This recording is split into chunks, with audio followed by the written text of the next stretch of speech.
I'll go find some yo-yos and we'll cut the string off of them and tie it up around here, get a hook and chuck it in the water.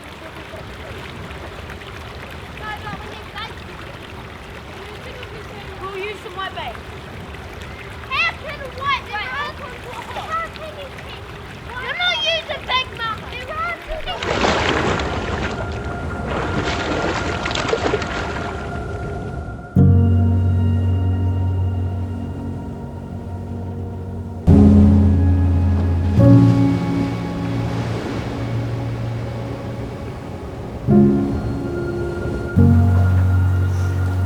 I like coming here to the Wānanga.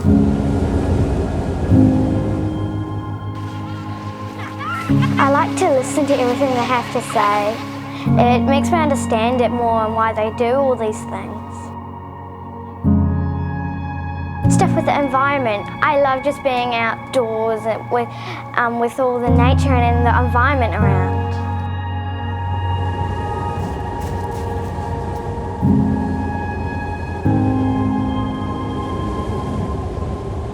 Yeah, got the kids coming over tonight to show them the drains. So yeah, I haven't been here for over 10 years myself. Well, I've been here and been past here, but haven't had a hook in the drains for over 10 years.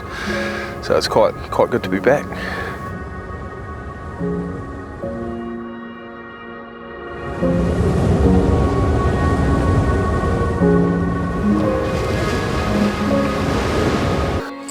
Well, Pere's he's the one who's really in charge of it, and he's taking all the youngsters down there tonight to give them a bit of experience about how we used to catch the eels in the old days. So Uncle Pere taught us how to make these gaffs from scratch, and now we're going to go eeling tonight with him. Catch some massive ass eels.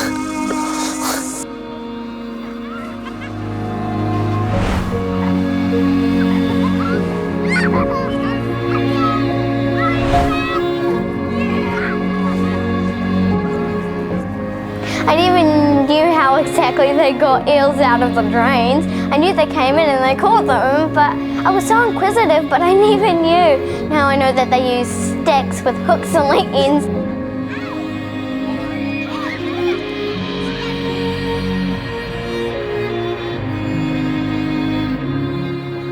Well, my name's Hamwera Robinson and I'm 11 years old and I come from Little River. And it's like my dream home. Yeah, I really like it out here. Really peaceful. Yeah. This is probably one of the first times we've done it for the young children. It's probably one of the first times I can remember anyway. Well, it's the right time of the year for the eels. They're trying to get out to the big sea and that.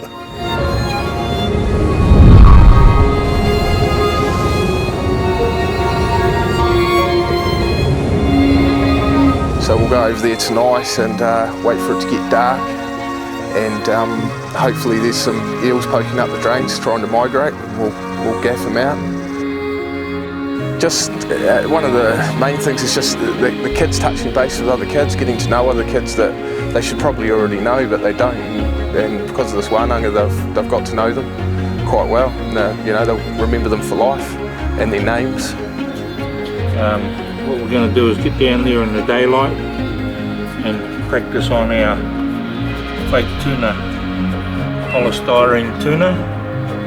So we'll put them up in the drain up the top end and let them come down, and the kids can have a gaff along the side, have a practice for when it gets dark. They've all got names: Aaron, Rick, Jack, John, Jim.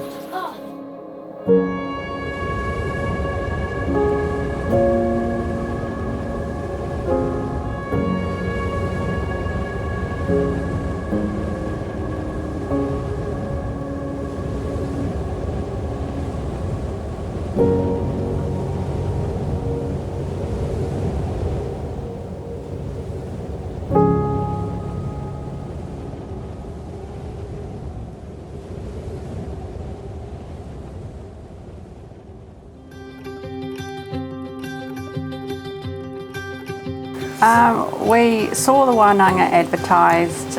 We didn't manage to make it to the first one that they had, so we came to the second one. Didn't actually know what we would be doing. I just told the girls on the way that we might be net making, or they had waka building on there, or there might be fishing stuff, or there was a whole lot of things. So I just said to them, it could be any one of these things when we turn up. But whatever it is, you need to make sure that you focus and learn and take it in.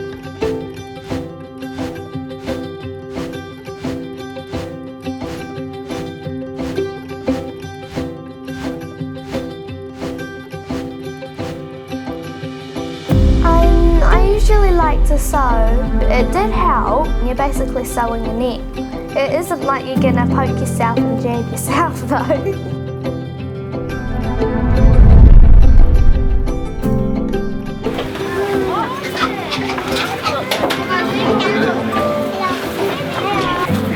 Making a net up for you around the net so you can go fishing on the next program we do out here. So you've got to watch what he's doing. He's putting in the lead line, which is the bottom line that goes along the bottom of the sea. Bottom line, it's better of just threading them. First I did the bottom line, that you just had to thread it and actually get it, and there's like lead inside it to help it sink.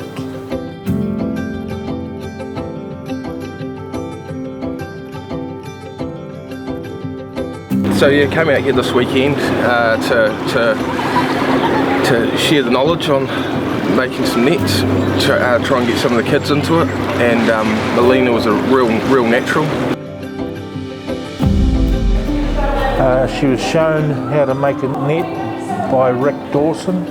He spent maybe 10 minutes on that net, then by the afternoon she'd picked up the skills and finished that net in one day. It takes me about 3 to 4 days to do one of those. She done it in a day.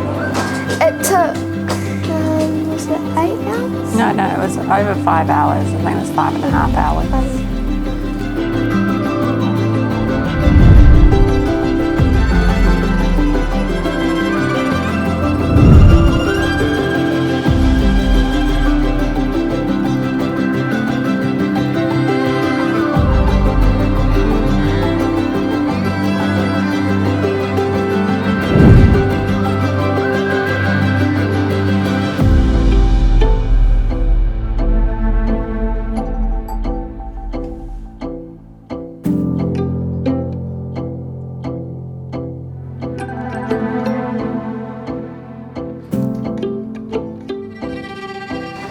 It's been nice to come here and learn new things, to see what our people have done in the past.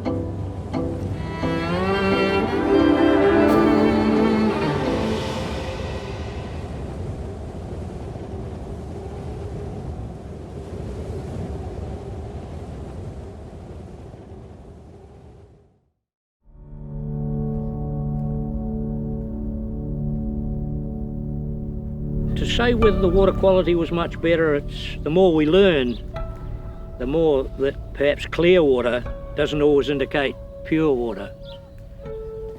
We'd get half a sack of eels in half an hour and we'd be only playing because it was so easy to do it. So when I listen to people nowadays about a lot of eels, they really haven't seen a lot of eels. They think they have, but they haven't.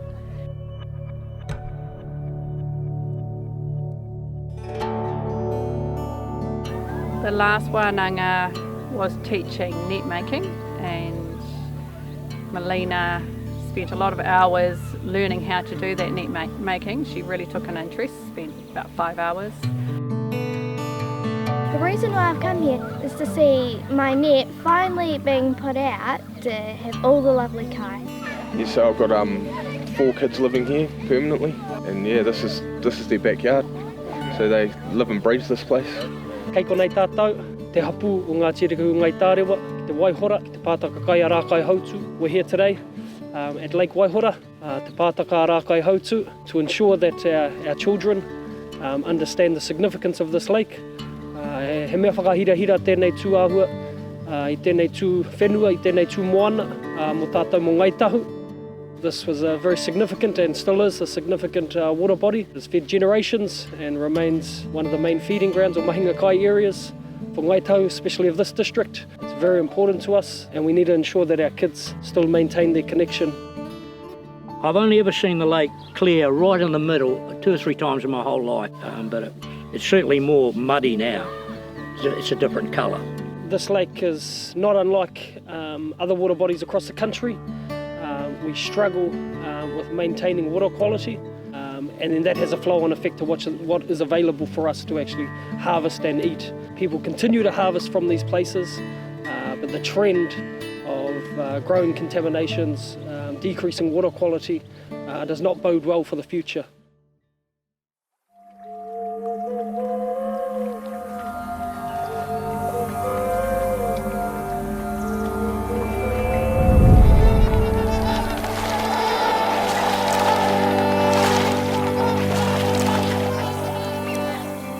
The first thing I thought when I saw the lake was, the first word I thought was beautiful.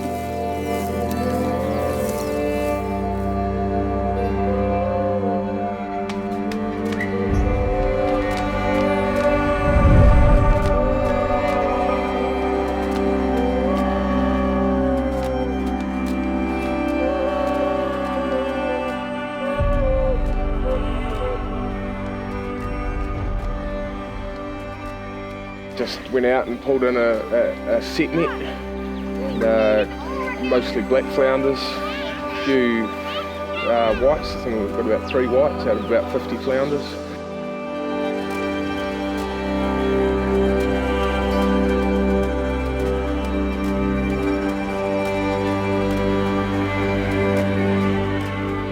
I love being outside, so fun for me. I love to look at all the natural stuff of New Zealand.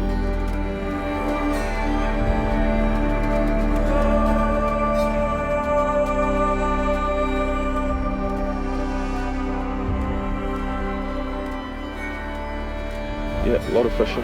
Yeah, it's just first-hand knowledge to them, really. Yeah, they don't realise not all kids go fishing, all the time.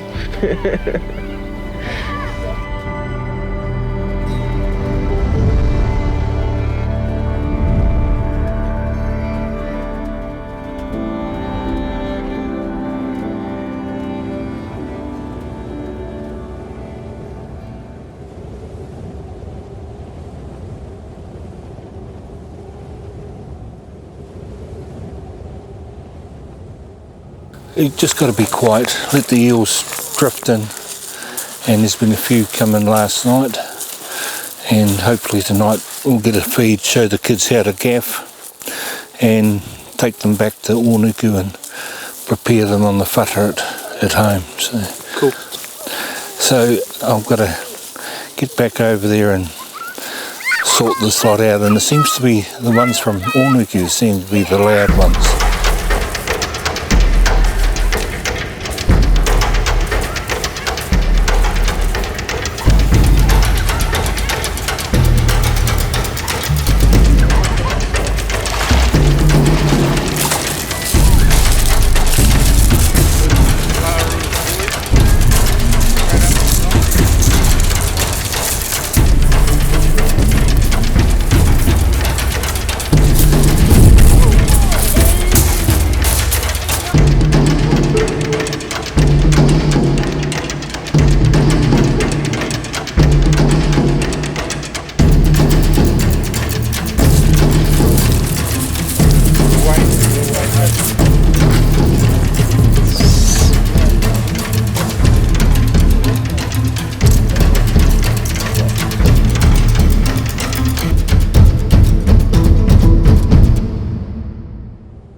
Like all our kids last night were excited, but you know, they were a bit tougher on them. They just quieting down and won't let us talk.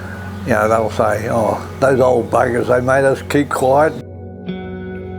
My kids have come up to me and asked me, you know, where I'm from and all that. And some of it I can answer and some of it I can't. Yeah, so that's the whole point of this, is for my children. I mean, I'm still learning, but they're coming along with me, which is great.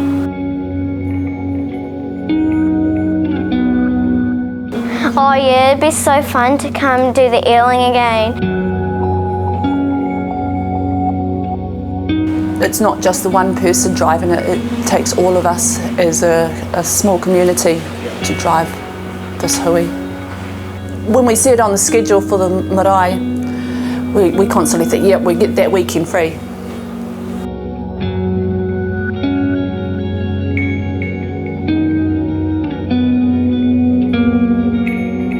I think the biggest thing is just it's fueled our thirst to know more.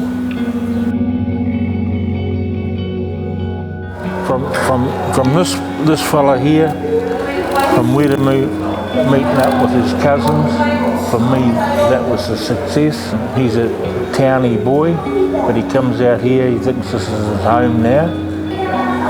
They've all got to know each other now, and that's one of the successes of this whole program, is our kids, our kaumātua, our fishing. These kids will be able to do that after we're gone, to carry our practices on.